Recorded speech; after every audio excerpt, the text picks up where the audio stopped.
Focus ce soir sur le cannabidiol, un terme que vous connaissez sûrement sous son abréviation, le CBD.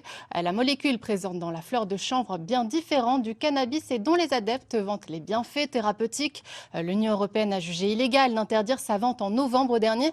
Et depuis, les boutiques ouvrent à toute allure, plus de 400 en France. Et la Normandie n'échappe pas au phénomène. Arthur Day, Didier Meunier et Martin Grassino. CBD, 3 lettres qui fleurissent à Rouen. On compte déjà 5 boutiques spécialisées dans la ville, une quinzaine dans l'agglomération. Souvent des franchises comme l'As du CBD ou OCBD Shop.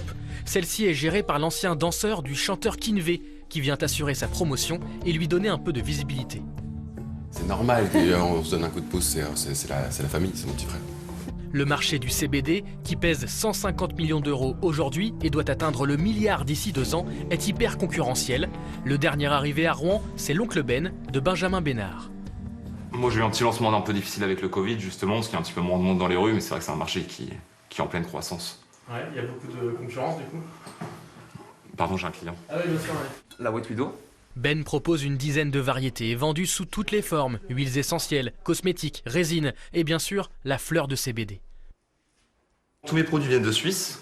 Je fais des pochons de 1 gramme, 5 grammes et 10 grammes. D'accord, et combien ça coûte? Alors, mes variétés, ça dépend de la variété, ça va de 8 à 12 euros le gramme selon la variété. Je fais des prix pour les 5 grammes et les 10 grammes. Mon fournisseur me fournit tous les tests de laboratoire, me prouvant le taux de THC inférieur à 0,2%, parce que si je dépasse cette limite, je suis reconnu comme vendeur de stupéfiants. Juridiquement, le CBD est un produit complexe. Il est légal de le vendre, mais pas pour le fumer. Le CBD se prend officiellement en infusion. Autre interdiction pour les revendeurs, évoquer ses vertus thérapeutiques, pourtant prouvées. Donc le CBD va marcher énormément pour l'anxiété. Après, moi, j'ai pas le droit de parler de ses vertus thérapeutiques, parce que je suis pas habilité pour, je suis pas médecin. Donc je conseille généralement aux gens de se renseigner auprès de leur médecin traitant. Des personnes souffrant de règles douloureuses ou encore de pathologies comme la sclérose en plaques ou la maladie de Crohn apprécient ses effets. Finalement, on ressent pas grand-chose, une légère détente qui vous envahit, donc un apaisement. Les effets du CBD plaisent notamment aux fumeurs de THC, autre molécule présente dans le cannabis, sa version plus connue, récréative, mais illégale. Ce jeune homme de 28 ans a accepté de nous en parler. Ouais, je suis dépendant au cannabis, oui, clairement. Je consommais environ 5 joints de cannabis par jour. D'accord. Et depuis que je connais le CBD, je vais en fumer seulement 1 ou 2. Avec le CBD qu'il fume depuis 2 ans, pas d'effet psychotrope, pas de paranoïa, de défonce. C'était mon but en consommant du CBD de faire réduire ma consommation de cannabis. Et cette accoutumance que j'avais notamment dans le fait de rouler, dans le fait de fumer, et du coup on la retrouve avec le CBD sans les côtés néfastes du cannabis. Je suis serveur, donc c'est totalement impossible de fumer un joint de cannabis avant un service, alors que fumer du CBD c'est totalement envisageable. Je vais être plus détendu, je vais être plus relaxé, je vais peut-être avoir plus de contact avec la clientèle, alors que si je fume un joint de cannabis, je vais seulement amener l'assiette et je vais être incapable d'avoir une discussion ou même une présentation correcte. Le CBD contre la dépendance, le CBD contre les douleurs. Ses vertus seraient infinies selon ses défenseurs qui visent encore d'autres clientèles. Les sportifs, avec ce produit non dopant, ou encore les animaux de compagnie. Les croquettes au CBD existent déjà. Et pour en parler, nous sommes avec Alexandre Baguet. Bonsoir, merci d'être avec nous. Alors, vous êtes docteur en addictiologie au CHU de Rouen. On vient de voir, le CBD est en pleine expansion. Ses défenseurs parlent de ses nombreuses vertus. Vous, en tant que professionnel de la santé, ces vertus, elles sont démontrées selon vous? Alors attention, le CBD tel que c'est présenté et tel que actuellement son statut, c'est pas un produit de santé. Je crois que c'est important. C'est pas un médicament, c'est pas un produit de santé. C'est un produit de consommation. Et donc les vertus qui sont évoquées sont peut-être ressenties, mais ne sont pas encore démontrées. 2 médicaments contiennent du CBD actuellement en France.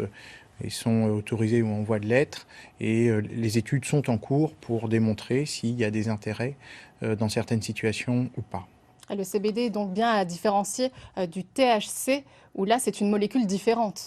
Voilà, il ne faut pas confondre CBD, THC, ni CBD et cannabis. Dans le cannabis, il y a du THC, il y a du CBD, il y a beaucoup d'autres produits. Le CBD est une molécule parmi de très nombreuses molécules issues du cannabis et avec des effets différents, par exemple du THC qui est recherché plus dans un usage récréatif. Vous encouragez, vous, l'usage du CBD pour des personnes qui seraient dépendantes au cannabis, comme on l'a vu dans ce sujet? Alors, dans le reportage que vous avez passé, il y a le témoignage qui montre que, effectivement, c'est difficile d'ouvrir, puis qu'à la fois, il y a quand même du monde qui vient. Une des raisons probables, c'est que actuellement, avec le confinement, le cannabis est moins accessible. Et probablement qu'il y a une partie de la population plus accrochée, plus dépendante au cannabis, qui gère cet accès plus difficile au cannabis, avec des prix qui ont augmenté par la consommation de CBD. C'est, de mon point de vue d'addictologue, une démarche de réduction des risques, de réduction des risques intéressante. Et donc, il y a un danger, finalement, c'est que ce CBD soit fumé aujourd'hui. Alors, une chose importante, c'est qu'effectivement, dans la confusion qu'il y a entre produits de santé, produits de consommation, produits fumés, une chose est très très claire. De toute façon, aucun médicament ne peut être fumé. La fumée est toujours toxique pour la santé. Et donc, effectivement, on ne pourrait pas avoir un médicament qui serait fumé. Ça c'est important. Et les médicaments, par exemple, qui sont évoqués, sont plutôt soit ingérés, soit par spray buccal, par exemple. Alors, on a vu ses succès, ses vertus, ses limites. Le CBD se fait une vraie place en France. Pourtant, cultiver la fleur de chanvre où se trouve la molécule du CBD reste illégal pour l'instant, car la loi devrait changer dans les prochains mois. Les explications, Arthur Deshaies et Lucie Courbe.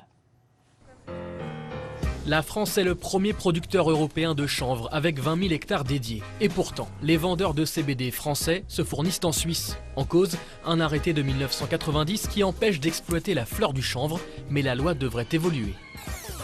Le mois prochain, ça sera les réunions entre les politiques, donc entre les cabinets ministériels, que ça va se décider in fine. Nathalie Fichot est à la tête de l'interprofession du chanvre. Elle attend de pied ferme cette loi qui permettrait de mieux valoriser la plante. Alors question, si les ventes de CBD explosent, sa production sera-t-elle un créneau porteur, voire une mine d'or? Une initiative déployée en ligne, Cap Chanvre y croit. Elle propose une formation payante, 500 € par mois pendant 10 mois, pour apprendre à cultiver du CBD avec cette promesse. Un revenu garanti.